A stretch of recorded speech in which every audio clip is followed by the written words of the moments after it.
We're live. Well, hopefully. So we're back for, gosh, heaven forbid, episode 2. I mean, I thought we were going to do just like a special episode, but good evening to everybody who is joining us. I know I probably need to do a bit of a recap why this even came into being in the first place. And it was you, Mark, who did an email, well, a post. Let me rephrase that. A post that said, "You're dead to me," or something to that effect. But basically, it created lots and lots of conversation about whether we were truly living or not. And so we decided to hop on and do a live about a month ago. And that was actually quite a success.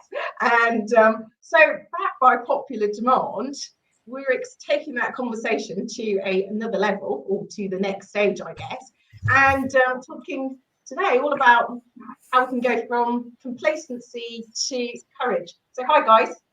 Hello. Hey Laura. Very deathly silence. You two guys are not silent guys here. You got to leave me to do it all here. Yeah, tremendously well, thanks, Laura. And yeah, really enjoyed that last conversation. And I thought some of the reaction we got from people was really interesting. And I've had a couple of calls with people as well who were interested to talk to us afterwards. And I think we really got people thinking. And I think that's great. It's such a good thing to do, to get, zoom out a little bit, because we're all so knee deep in our lives all the time, aren't we? We're all very busy and we've all got lots to do. So if we can, give people that space, that half an hour today where we can talk about things that maybe we don't think about every day, and maybe shift a bit of perspective and get people to look at their lives and themselves differently. Mm-hmm. Yeah, absolutely, Dan. Thoroughly enjoyed that conversation and the recording for the radio show as well, Laura, which I think was a lucky you cut to that time, or it could have kept on going. But really, so much is about that switch in perspective for us, because when we are so busy and so heavily involved in our own lives, it's hard to see where we are. It's hard to see what's going on. It's hard to see what's good. And, we begin to think nothing will change. This is how things are. And I speak for myself. I think from listening to yourselves and getting to know yourself.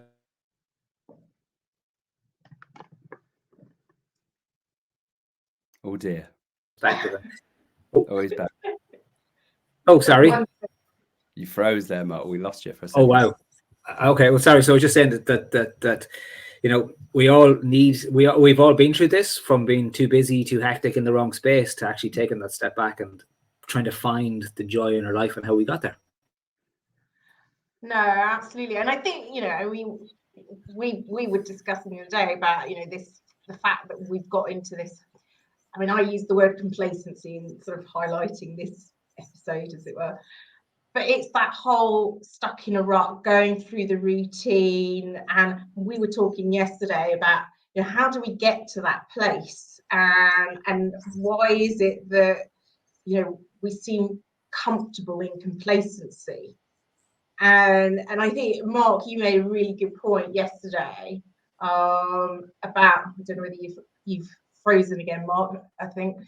So, Dan, you might have to step in. If you haven't, Mark, then brilliant. But Mark, you made the point yesterday that so much of our identity is associated with just going through the motions and remaining in the process that we stay in. How, I suppose that's part of it, isn't it? I mean, how do we notice that we have become complacent, or yes, do you think?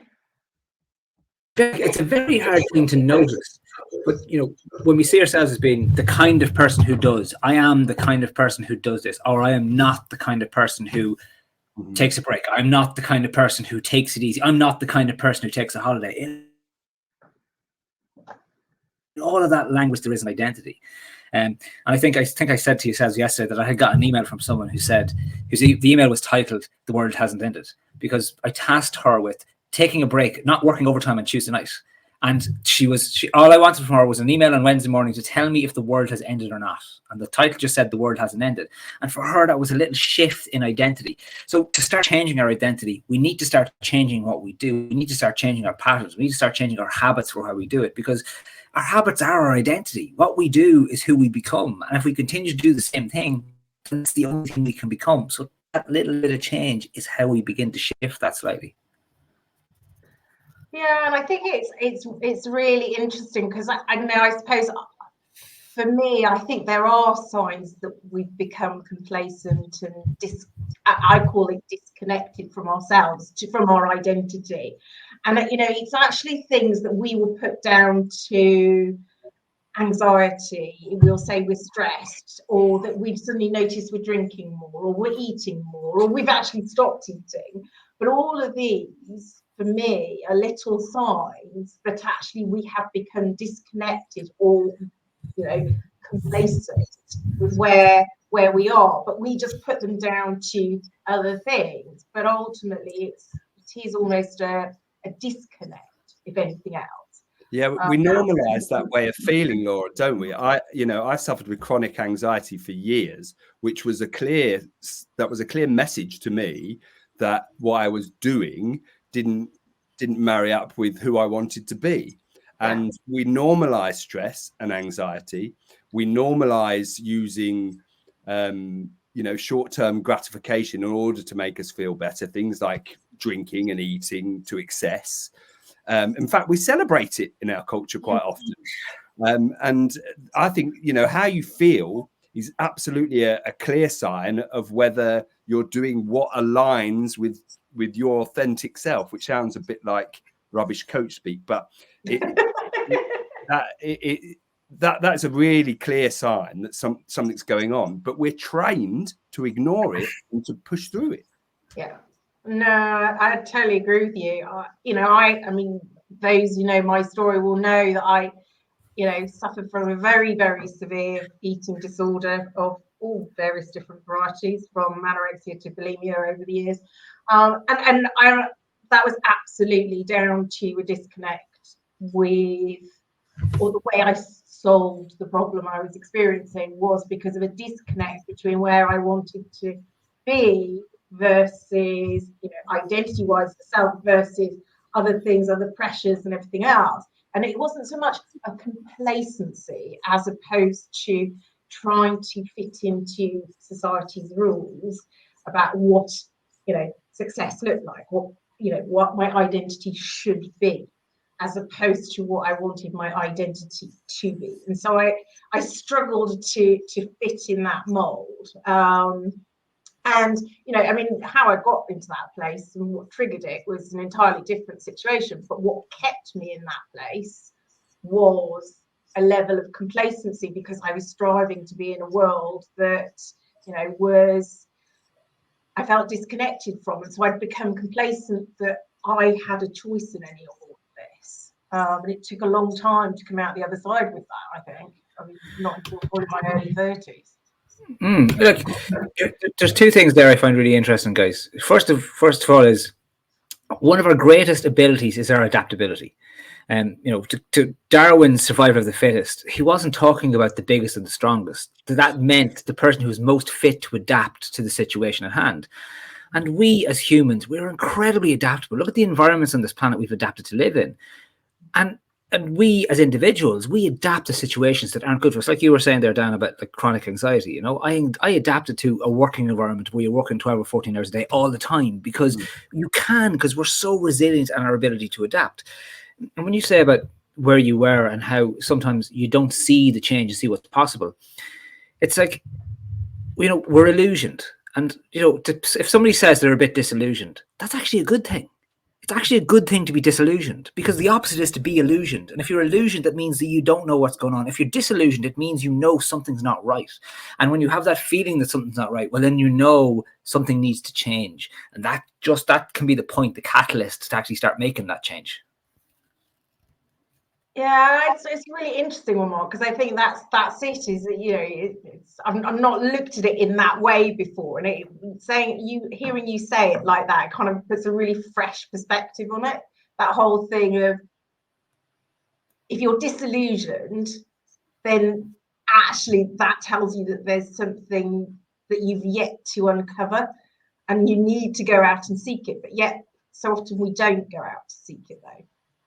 We stop ourselves almost. Yeah, and it all starts with awareness, Laura, doesn't it? And that's, I think, because we're all so busy and because we've all got so much to do, and we're all expected to produce and contribute to the economy in a certain way, that we don't get time to have a bit of reflection. We don't get time to contemplate. We don't get time to think critically. We don't get time to zoom out our perspective and get a real sense of what's going on. And we're living our life based on what we think we should, must, ought to, or have to do. When really what's going on, we're making choices in everything, every decision, everything we do, we have choice. And yet we act as if we don't. We act as if this is the way it is. This is how I've carved it out. This is the map to success. This is my life now. I no longer have choice. I have to, I should, I must. Yeah. Those wonderful little words, I must. I just need to. Yeah, if only. How many times do those words stop us doing anything? It's very interesting. Like in those spaces is that complacency too, you know, because I just need to, the stuff that we know we need to do, it's a little bit out of reach. So it's easier to get, I just need to do it, but I can't get to it because, and then we can start making excuses, which is where we back up our choices all the time. It's around the story that we tell, around who we are and where we are, because we love to tell stories. We love to tell, like, you know, you meet someone, I'm really busy and this is going on, because it's a story we tell. And I often wonder about the stories we tell. Are we telling them to the people we meet? Or are we really telling them to ourselves? Are we trying to convince ourselves that this is right? You know, or that's the picture we're painting of what's going on. You know, do we ever say, look, I'm going to do something dramatic sometime soon? No, we're not. That's a bit too much of a story. I don't believe that story, you know? And I think a part of that too is, and we did title this From Complacency to Courage, and why we lack the courage. And I've been there, and it's because it's so hard to change what we know for what we don't know. It's so hard to trade what we know isn't good for what we don't know will be good at all. And I think part of it too is when we think about making changes, we always think about a change being so big and huge and dramatic. We think about, it's like I have to jump from one side of the Grand Canyon to the other to get there. You know, if we want to change careers or jobs, we see it as being, therefore I have to be earning 95,000 plus and having a holiday and doing this. And like, that seems so far away, but wait a second, there's steps down the bottom, and then you walk across the bottom, and then you walk across the top other side, and then you get there. It's not a jump, and that's the problem. We look at it as the big jump, and that's too scary to even contemplate. And I think, you know, don't ask me why I went to brushing my teeth, but I did. But I think that's the problem is in the world of instant gratification, where we can go out and pretty much buy anything and get an instant sort of dopamine hit. You know, the idea of something happening relatively slowly is quite hard. And the reason I come to brushing my teeth is I want to turn this great analogy that basically says we don't brush our teeth, you know, sort of how many times a time you do brush your teeth for instant results. You do it for long-term results. So it's a little bit each day. And I think that's what we forget. You know, we just go, oh, it's a big gap that we've now got to fill. It's like, oh my God, it's just so much change and I just can't think about it. And then we just go send ourselves into the overwhelm. But actually that's just us actually choosing to be overwhelmed with something I heard the other day. But I think you know, you're right though, it's because we want everything effectively yesterday, and we want, and I suppose the thing that's going through my head now, is it because we're looking for something more that we haven't quite yet defined, and we're waiting to get to a point where it's all going to be calm and the world is going to slow down, or what do you think it is that, you know, puts us in that place that goes, oh, it's too big, it's too huge, we'll do it tomorrow? Fear. Yeah. You reckon? Yeah, that's what it is. We have a propensity, our minds have a propensity to look for the worst case, to look for things that could go wrong. So instead of, we live in a world of infinite possibility, but our minds don't want to be in a world of infinite possibility. Our minds don't want uncertainty. We have DNA that's been created over millennia. Now we used to live in trees and run the grass plains in fear of our lives because we could get eaten by cats or bears, or so we had to evolve to have a negative bias, to be wary, to be looking for danger. Now we are the ancestors of those people, and if you imagine, the wariest, they survived, so they passed their genes on. So each generation got more and more wary and looked for fear and looked for negativity, and that's what we do. As Mark said there, we think, right, we've got to get from this side of the Grand Canyon to the other. Oh my God, what if we fall? What if we trip over? What if we get attacked? What if something bad happens? And we don't ask ourselves the question, well, what if it went right? How does the phrase go? But oh my darling, what if you fly? It's mad how that fear is still so dominant in all that we do, and I think it starts at such a young age. We build the barriers to ourselves for how we can really be, and we create these ways to protect ourselves. And like sometimes you see people who just push the boat out and you think, God, I can't do that. I wish I could be them, but you don't have to be them. Like change does not have to be, look, unfortunately, sometimes when change happens to us, it happens to us because something dramatic has happened, something severe, some life-altering event. And suddenly we find this courage that we didn't think we have to deal with what has happened, because it's there in us all the time. It's always there. We have way more potential than we ever realize until we're encountered the situation. But let's not all wait for the situation to be so dramatic to happen. Change does not have to be so huge. It can be just the smallest step. What is the smallest step we can take? The smallest thing we can do to move us forward? Because just that small step means we're standing in a different place. It means we have a brand new perspective already. And then we can see the next step or the next step. And this is something I always think about change. We pretend things don't change. Look back, 3-4 years ago, we were all locked down. The whole world changed dramatically. Look back 10 years, your life is extraordinarily different from then. You're not the same person as you were then. I have notes for things that I think, oh, write a post about that, write a post about that. And I pick up the notebook and it's a year old and I look at it and go, I have no idea what I was talking about, any of those things. None of them make any sense. I don't think like that anymore. Because without us realizing, there's change at all the time. But we don't think we're doing it, but we are. No, I totally agree. I think it's that whole thing of, again, Harley, back as Dan says, because we're so busy the whole time, we don't notice how much the world has evolved around us as well. So we're so caught up in that, we don't take that, it's also important pause to reflect on the progress that we've made, to see the huge steps. I mean, I'll give you a prime example. About a year ago, and there is one of my connections who used to say to me, "Oh, when are you going to do a LinkedIn Live? When are you going to do a LinkedIn Live?" Now here I am sitting here doing a LinkedIn Live with you guys, and well, it was probably February time. I was going, but I don't know what to say. Now, those who know me really well will know that I never short of a word or two. Don't laugh too much, Dan. And you are, I mean, some decorum, please. But I think it's, again, it's that whole thing of anything that you haven't done before is going to throw you straight away into a space of, oh, this feels a bit different. And you have to take those small steps to do it. So, obviously I've come on in leaps and bounds, and, now we're gracing LinkedIn with our presence. But I guess, all joking aside, I guess that's what I'm saying is I did it in stages, which is what you're saying, Mark. Crossing the Grand Canyon, I did it in stages, and I got to where I am here. And that's different. But if we see everything as the huge, enormous thing, and the enormous gap, and we only look at the gap, I mean, it's the classic of what you focus on grows, isn't it?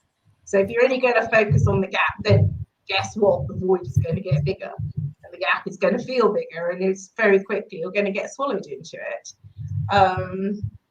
But I suppose that's the thing is, and to your point, Mark, I can absolutely tell you when you get, into that void because everything gets taken away, that's a heck of a lot harder to rebuild from than making small changes that you're acknowledging on a more regular basis. That is 100% for sure. And the change is one of the few things we can absolutely 100% guarantee in life. You can guarantee everything is in motion always. So you need to embrace change. And also, it's scary. Uncertainty is scary. We don't like it. We don't like the dark because we're uncertain about it. Yeah. But actually, when we step into that, because there isn't anybody alive that doesn't feel fear. But being fearless is feeling the fear and doing it anyway. And if you can do, transformation happens incrementally. So if you take that first step and you go, oh, do you know what? I'm all right. And then you take the next step. And then what life does is it opens up for you. When, as you were saying earlier, Laura, what you focus on, you get more of. So if you're focusing on progress and making change and an overarching goal, not some overwhelming thing that paralyzes you, but a sense of direction, life will open up for you. Opportunity will come. Suddenly you'll realize you had a lot more choice available to you than when you did 2 or 3 steps ago. Mm-hmm. Yeah, I love that thing about where your attention goes, your energy flows, and that's so true for it. Like, here's the thing about change. This really struck me. I was working with a client over the last couple of months, and when I first started working with her, she was in a bad place. Like, she was struggling with a lot that was going on in life, but we started doing work around the right things to do, looking at things, changing your perspective, looking at things positive, not being caught up in the what if it goes wrong. Well, let's challenge what if it goes right. And this is something I really love, is an awful lot of times where we have the fear and the negativity is because we have a column for all the negative thoughts. We have, this could go wrong, this could go wrong, this could go wrong. So our brain goes, okay, what are we thinking about? We're thinking about a new job. We're thinking about, oh, Jesus, look at all that could go wrong. And then our brain goes to look at the column where all that can go right. It's empty. So of course we don't have any balance in it because we haven't filled that column to actually get the balance back. So we haven't looked at ourselves and going, well, this is where I'm good and this is what can work out for me in this space. And where that is that's doing the reps. So if you do the reps and keep doing them, then suddenly this becomes more natural. It becomes more natural all the time. Like the idea that like the glass isn't half full, but the glass isn't half empty either. There's a glass with water in it. We can decide what the story is with that water. There's our power in that. It's not either or. Yeah, I mean, and that's it, Mark, isn't it? And it's as I sort of alluded to earlier, we have choice. We always have choice, and often much more choice than we believe is available to us at any one time. And that's why it's so important to slow down and to stop and to contemplate it. And I know Laura talks regularly about the pause, and even if it's just 5 minutes a day, but just to go, who am I being right now in this situation? And is it who I want to be? And if I take this road, is that who I want to be? Or this road? Oh, I'm actually, there's that one, that one, that one, that one. We often boil things down into sort of black or white. Oh, I need to do this or that. And life's just not like that. It's not. It's and or. It's both. Yeah. I agree, and I think it is that whole pause thing. And we're not saying that I think people equate pause to basically sitting down and giving up. I think like doing nothing. Yeah, exactly. And I can't do nothing.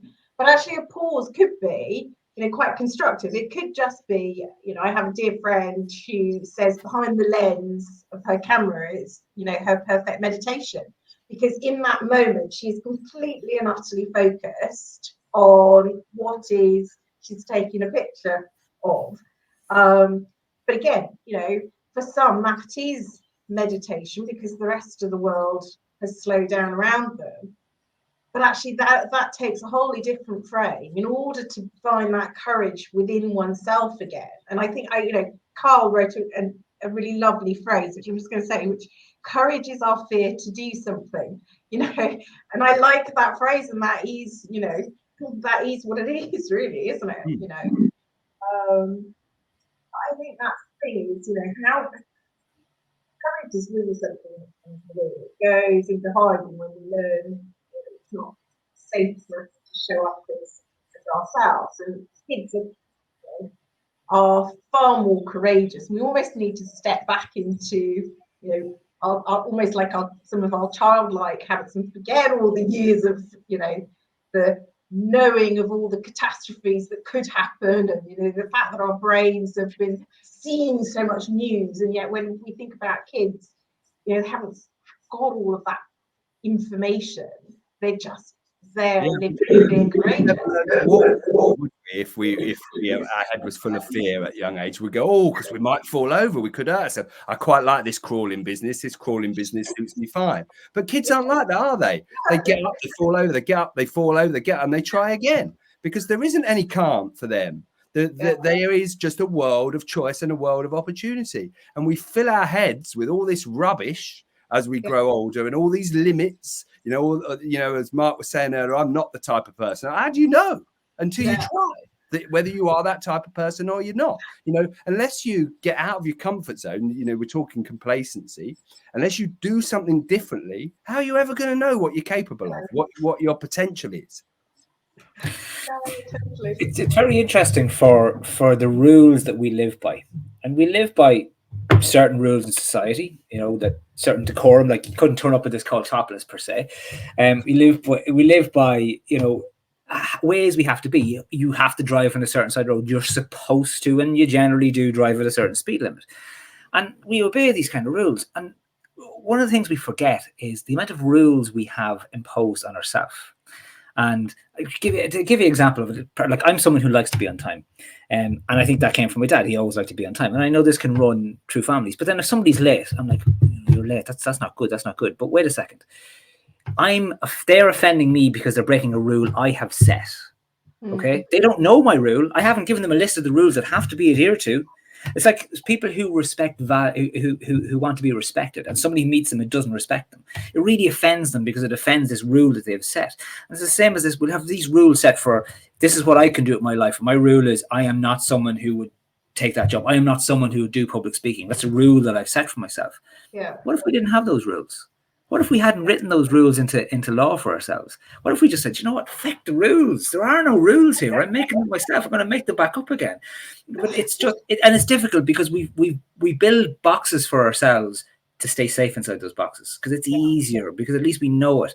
It's that comfort zone. It mightn't be good, but it's my comfort zone. It's my box. I know where the tea bags are in my box, and that's easy.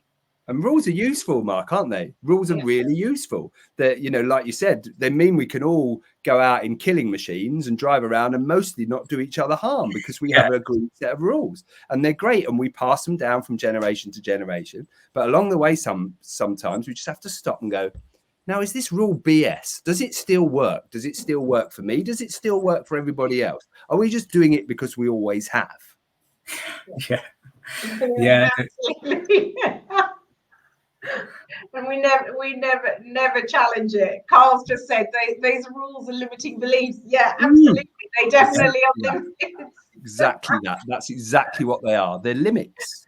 Self-imposed limits. There's a lovely story, I think it describes it brilliantly, about a monastery. And they had a cat that every time they had the 12 o'clock meditation and they'd ring a bell, the cat would go wild and would go mad. So somebody was like, what are we going to do? So they tied the cat down. Okay, sorry, I have cats here. I'm not, no abuse to cats. No cats were actually harmed in the truth of the story. But so they tied the cat down. 100 years later, it was 12 o'clock for the meditation and the bell was ringing. And then the young novice monk got the cat and tied it down. And he turned around to his superior and said, why do we tie the cat down? I don't know. No idea. Yeah. Like 100 years later, it's not even the same cat. But, you know, that's just the example of we're still doing it and we're still doing it and we're still doing it. And what is the point of us doing it? Because we haven't taken that pause to examine the real value here. Or we are and taking the pause. And that is the key thing. I mean, I probably shouldn't slay my sister, but I think it's quite funny. So I bought her one of these amazing, beautiful fragrance things in a room. And she hadn't realised you have to add water to it. You know, one of these vaporizer things. So I gave her the oil. I gave her all the bits. And her youngest said to me, but ours doesn't, smoke like that. So she said, oh, but Mummy doesn't put water in it. And I said, oh, you know what? She didn't stop to read the instructions. No, but that's what she did. So, like I said, I'm probably going to get a slap wrist for slating her. But it's like in her grand scheme of priorities, it's so down the bottom. She hasn't paused, despite the fact that I've told her 2 or 3 times. And I was saying to her, it's like, you know, pause 2 minutes and just notice the things that are going around and just change something. So I'll wait to see whether the thing's actually blown off, because she's still adding more oil straight in with no water. Couldn't understand why it's clogged, but you know, it is a slightly tongue-in-cheek. I mean, it's a real example, but it is slightly tongue-in-cheek. But I think it's that whole thing around being continually busy about, you know, I'm in the rush. Which is complacency in many respects, because she's on to the next thing. She's got a child to take somewhere. She's got work to go and do. So she's lost sight of potential things that are going on because it's not in her priority list. And I get totally why she's done that. But if you apply that to other areas of our lives, how do we change that? You know, and how do we slow ourselves down sufficiently that we can notice the things that are going on in our lives? Because otherwise, we need to cultivate presence, Laura, don't we? That's what we need to do. We need to have practices in our lives that cultivate presence, because we spend way too much of our time in the past and in the future, and neither of those things exist. The only thing that exists is now. So we need to, and it's weird to say it, we have to practice being here now. Yeah. And not try to cram everything into now as well. Yeah. Just being, just practice being. Part of that priority, and I want to come back to you talking about being here now. Part of the prioritizing is learning how to actually prioritize the things that matter, and including the priority. So many people I work with, and I ask them what their priority list is, and they'll say, "Oh, my parents, or my kids, and my job, and you know, my pet." And then I ask them, "Well, where are you on the priority list?" And I'm like, "Oh, I'm not on it." Why are you not number one on your priority list? You have to be number one on your priority list to go to that classic airplane adage, always put on your own oxygen mask first, because that's the key. But part of our priority is understanding what to delegate. And sometimes that delegation is to our future self, because we can't do everything now. You know what? It's not as important. My future self can deal with it. But that present and being present, that is one of the hardest things we can do, because we now have look at these pieces of technology that even take us further away from the present. So we're very, very rarely present to ourselves and present to our world. I had the pleasure of giving a half-hour talk on Friday with a company around ways we can be present, and just tools for different types of breathing, for different types of grounding and different things. And there's so many ways we can do it. But the thing is to do something, you know, and do something, find what works for you and do that. Because whatever it is, like I know for me, one of the things I do every day, and I stopped doing this, I used to always have a cup of tea and read a book for about 15 minutes before I started work a few years ago. And it kind of slipped out of my routine and out of my world. And I brought it back in when I realized I wasn't doing it. And I brought it back in. And like when the kids are going out the door, and suddenly I sit down with a cup of tea and I read a book for 15 minutes, sometimes 20 minutes because I'm enjoying it.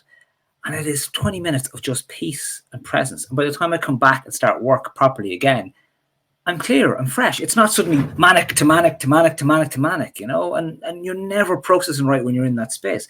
It's just the little things that bring us back to who we are. Yeah, and I encourage my clients to do that too, Mark. And you know, I've spoken. I dealt with a lot of men who have strained relationships with their families because they've had a really tough day at work. They come in, they're still full of stress and they're still all amped up from the day at work they've had. Then they come into a loud home with crazy children and a mum that's going, do you know what? It's your turn to have 5 minutes with them. And of course, they end up shouting and falling out, and it's fractured and it's stressful and it's difficult.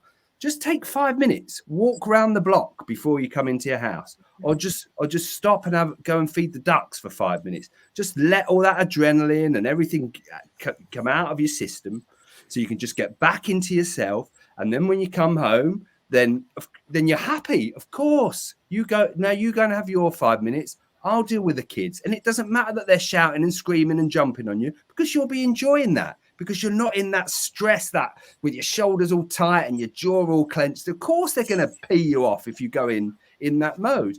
And so many of them say, "Oh, but I can't do that. I can't do that." Well, if you don't do that, yeah. No, I totally agree. Now, I'm very conscious we have lots of people looking at. I've seen lots of comments from Carl, but I just wondered whether anybody else or everybody was just going to sit and silently listen to us as opposed to actually contribute any questions or anything. But I thought I'd ask. And Carl is saying he had to throw salt over his shoulder. I can't remember which shoulder you said it was, Carl. Oh, left shoulder. From the age of 3, because otherwise it was going to be bad luck. It's just no why, but I wouldn't walk over 3 drains. Yeah, I won't walk underneath a ladder. We are. But do you know what? That brings me. I wanted to say something here, and that brings me to. I think it brings me nicely to it, because we're all bananas, right? We're all crazy, every single one of us. And anyone who pretends they're not is lying. And anyone who pretends they're I don't trust them if there's not a bit of crazy in anyone, right? And when you talk about that brilliant way of just taking 5 minutes when you come home, just get out of the car, walk around the block, or spend a couple of extra minutes in the car before you get home. Or if you're working from home, close the laptop and say, listen, I'll be back, and walk outside and come back, right? But we think, people might think I'm strange. Listen, you're already bloody strange. Do the right thing for you. We're too old. We're way too long in the tooth to care what people think about us anymore. We're way too long in the tooth. Somebody said to me there recently, I can't wait till I'm old because then I get to live my life. I'm like, what do you mean when you're old you get to live your life? Like, wait a second. Why is it you get to live your life when you're young and then we go through this middle period where we don't and then we live it again at the end? No. Embrace how bloody strange we all are and enjoy life. You reminded me of a post that I think it was I definitely know, Dan, you commented on it from, I think it was Toby Swallow, that was talking about, age, come on, we need to move today. And it's true. It's like, come on, we need to live now. Age is just a number. It's like, we're not waiting till, that time in the future when we're all able to, move. Never comes. No. It doesn't exist. It never comes. Nothing's ever right. The ducks are never all in a row, and you never know what life's going to throw at you. So do it now. Perfect does not exist. It's an illusion. So, if there's one thing you're going to say to leave this evening leave with the audience for this evening, what's that one thing going to be? I'll say, as it's about courage. And to go back to what I said earlier on, to feel the fear and do it anyway. Do something, if not daily, weekly, that frightens you a little bit. Just something, just one small little step out of your comfort zone, something you wouldn't normally do, something that you believe that you're not the type of person who does. Give it a go. Just see, you might just find you are the type of person that does. Cool. Yeah, I love that, Dan. And I just want to add to that then, because we are way more capable than we ever realize. The person we are today, we didn't think we could do half the things we've done. We don't, if we look back and we ignore and we forget, we think of achievements as, I got promoted, or, but no, achievements is I stood on stage and read a poem when I was 12. Okay, I'm after revealing too much of my childhood here, but, achievements is some of the mad things, some of the brilliant things we've done. We are so, so capable. And if we actually put ourselves out there to try it, what is that one thing we've thought about doing? What is the thing we've kind of said to ourselves, God, I'd love to do that someday. We never have. What's the one thing you can do to start it? Make a phone call. Send an email. Let's see what happens. Get that ball rolling. And you just don't know where your life will end up once you change that direction a little bit. I love that. I love that. Now you're going to ask me why. I'm going to say, I don't know. Will I say that other than life is but an adventure? Nothing at all, I guess. So it's rides. Life's a ride. Enjoy the rides. Exactly. Anyway, as ever, fab to catch up with you guys. You never know, we may be back next month. Who knows? Well, if you didn't press stop on the recorder, Laura, it'd probably carry on till next month. we can certainly talk between the three of us. Sure. Have a great evening, everyone. Thanks all. Thanks.